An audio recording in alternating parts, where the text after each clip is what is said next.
Welcome to High Strangeness, where we ask questions and explore all that is strange and unexpected in our reality.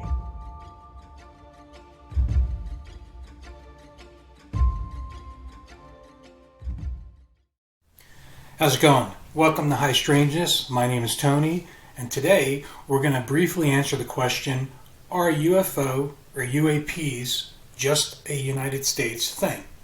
The answer is no, and I'm going to run through about 10 examples to just illustrate that.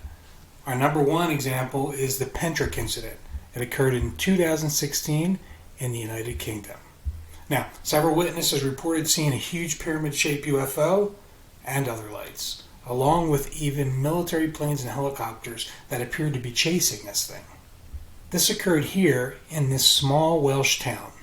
Right off of the field like this, just over the trees on February in 2026. And as it started getting dark, they saw numerous individuals claimed to have observed a huge unidentified flying object, accompanied by a bunch of other mysterious lights. There also was a presence of military aircraft and helicopters. They seemed to be in pursuit. Witnesses heard firing explosion sounds as well. Now, did they hit something? Did they shoot it down?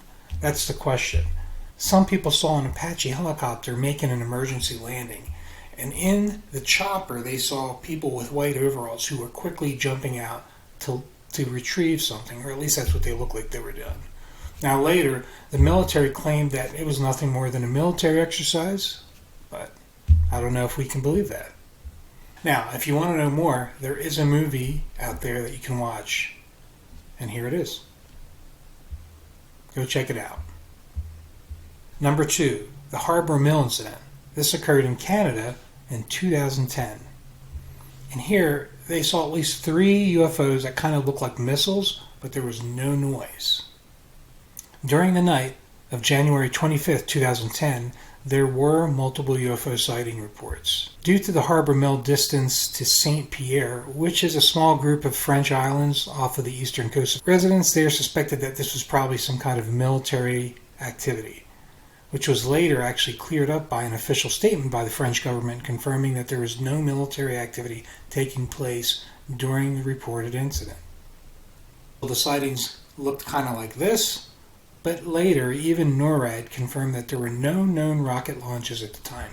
Now, number 3, Tirana, Albania. Here we have witnesses from Tirana describing 3 spherical orange glowing objects. They appeared close at first, but gradually rose higher and higher. Then one object quickly broke away towards the northwest, while the other 2 vanished instantly. The interesting thing is that the Albanian army actually declined to comment after the incident was reported. Also, it's important to note that officials from the air traffic control eventually said there were no known flights at that time and not any reports of unknown objects in the air. So interesting. Number 4, Alderney. Now this is an island in the English Channel. This was on April 2007. On separate flights, there were 2 airline pilots and multiple passengers who reported seeing some kind of a sunlight-colored object at an altitude of maybe around 2,000 feet off the coast of Alderney. Both pilots had reported seeing very similar things in the sky that afternoon.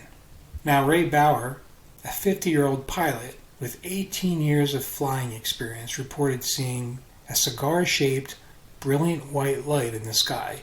He then reported that it was about the size of a Boeing 737 and it was about maybe 10 miles away. However, he later reported that he actually thought the craft was maybe 40 miles away and as much as a mile long. So, not real sure, but there was quite a few people who saw this.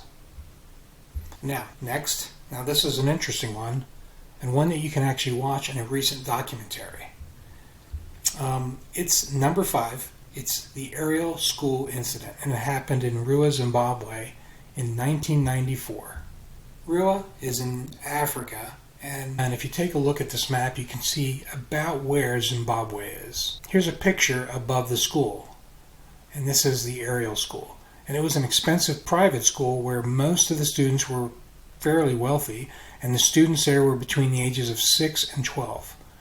Now, with this incident, over 60 students reported seeing a silver craft that landed in a field near the school. Then, they even described occupants as dressed in all black as they exited the silver object. The sightings at Arrow occurred at 10 a.m. on September 1994, when the students were outside on a mid-morning break. The faculty were inside having a meeting at the time. The entire incident lasted only about 15 minutes. And when the children returned to class, they told the teachers what they had seen, but it was dismissed as the teachers really didn't take it seriously. Now, it's interesting because the students actually reported seeing your typical gray alien. And they said, many of them, that they had been communicated to, and that these gray aliens, communicated through telepathy. Now, the truth is, not all the students said they saw something, but shortly after the event, there was a big-time professor who actually came from Harvard, I think his name was John Mack, that investigated and interviewed all these children. And he said there was merit to it. Now, if you want to watch or learn more about it, there is a cool TMZ documentary called UFO Revolution, and you should check it out. Number 6, how about one in France? This one is called the Trans-en-Provence case in 1981. And the event actually left some evidence behind, as there was some burnt soil on the ground where it was said to have landed. In this case, January 1981, at 5 p.m., a 55-year-old farmer heard a strange whistling sound while farming on the property. He then saw a saucer-shaped ship that landed, and he said it was about 10 feet around and maybe landed 160 feet away from where he was at a little lower elevation. Now, according to the witness, this device had a ridge all the way around it, and under it there were 2 other circles which kind of looked like trapdoors. The witness then claimed that the object took off almost immediately, rising above the tree line and then taking off to the northeast. But the interesting thing is, it did leave burn marks on the ground where it had supposedly landed. Number 7, Brazil in 1996. This one actually had a movie that they made in 2022, and it was called A Moment of Contact. This one is also called the Virginia UFO incident. Hope I said that right. It's so memorable that this town even remembers this event and built a little tower of the UAP. Now, the story goes, according to media reports, a creature was sighted on the afternoon of January 20th, 1996, by 3 women ranging from the ages of 14 to 22 years old. The women described the creature as a large-headed biped with spots and veins all over the skin with bumps on its head. And they said its eyes were like 2 red balls bulging. According to these young ladies, the creature seemed to be wobbly and unsteady, and they assumed that it was probably injured or sick. Now, there's a lot more to the story, and so I encourage you to go watch the movie. There you'll be able to see some details and decide for yourself. Now, with movies, you never really know, right? But I did hear that the movie Moment of Contact actually stayed pretty true to the original accounts. So, now, our next one occurred in Western Europe, or Belgium, in 1989. So this is number 7. And in this one, there is a huge triangular shaped ship that was seen. For this account, a lot of things occurred, but in quick summary, in the night of March 30th, an object was tracked on radar. Eventually, it was recorded that over 143 people saw this UFO. And so the CRC, or Control Reporting Center, requested that it be checked out. This is when the Belgian Air Force sent out F-16 fighters to go check it out.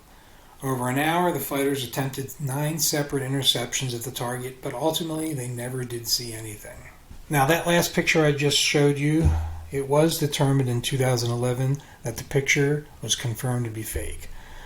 But what about those 143 witnesses, or the radar hits? Who knows? Now, have you ever wondered if a commercial airplane had come dangerously close to a UFO? Well, our number 9 happened in Spain in 1979, and it's called the Manises UFO incident.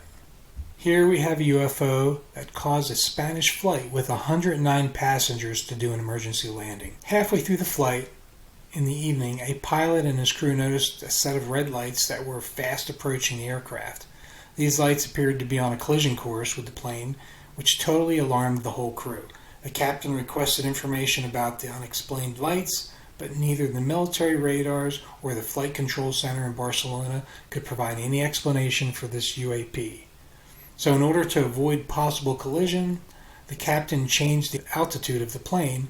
However, these lights mirrored their new course and stayed about a half kilometer away from them, kind of following them. Since the object seemed to be violating typical aeronautical space rules and evasive maneuvers just wouldn't be possible with the passenger plane, the captain decided to make an emergency landing at Manassas Airport. Now, this was the first time in history that a commercial plane was forced to make an emergency landing because of a UFO. Number 10. This one, I'm going to go to a remote area. This is Papua New Guinea, and it happened in 1999. So, on November 6, 1999, there were a number of people who saw bright lights approaching their town. Most people got nervous and they decided to run into their houses. But there was a group of boys who were coming home from their school rugby practice, and for them, rather than run, these boys just stood and stared. I do have their account. Let me see if I can read it here real quick. As the UFO approached us, we heard no sound. The streets all dimmed just like a torch when the batteries are failing. It hovered over the coconut palms and looked huge. It was oblong in shape. As it passed slowly overhead, my friends and I almost froze as we watched it. We felt as though we could not move or speak because we were so shocked by the sight of it. The bottom of the UFO was oblong shaped and very bright lights all around the edges, and the top was like a pyramid shape with lights all around it also. Just bright white though, no colors, but it was huge. Interesting account. Now, I don't know. I don't have any pictures or anything of that, but it was an account that was given. Now, as I was thinking about New Guinea, I did run across another illustration with a cluster of sightings that were in nearby Australia. So I want to share that with you right now. Check out the number here. I'll look at all these events that occurred. I think maybe someday we'll dive into Australia and see what kind of events and sightings they had, what was reported, and what was submitted. But for now, I just thought it was an interesting graphic to show. So, now we've gone through 10 examples. And before we leave, I just want to share one more graphic that I think is pretty interesting. Take a look. Here we see on this graphic where they're attempting to show the various sizes and shapes of UFOs and the years in which they occurred at various locations across the world. Now, this phenomena is real. It impacts every corner of our planet, and as we consider the many different shapes and sizes and types of UFOs that are reported, for me personally, I wonder if the occupants and pilots are as varied as their crafts. So, as we look at all these examples, I don't know if you're like me, but I often wonder what's out there. Are they watching us? Or is this just some other strange phenomena that we need to figure out? All we can do is just continue to ask those questions and see what we find out. Now, for now, as I wrap up, I just want to end by saying, remember, there's a lot of strange and unexpected out there. Keep your eyes, ears, and minds open, and until next time, stay safe. Thank you for listening to High Strangeness. This was a glance at some of the strange that exists in our reality.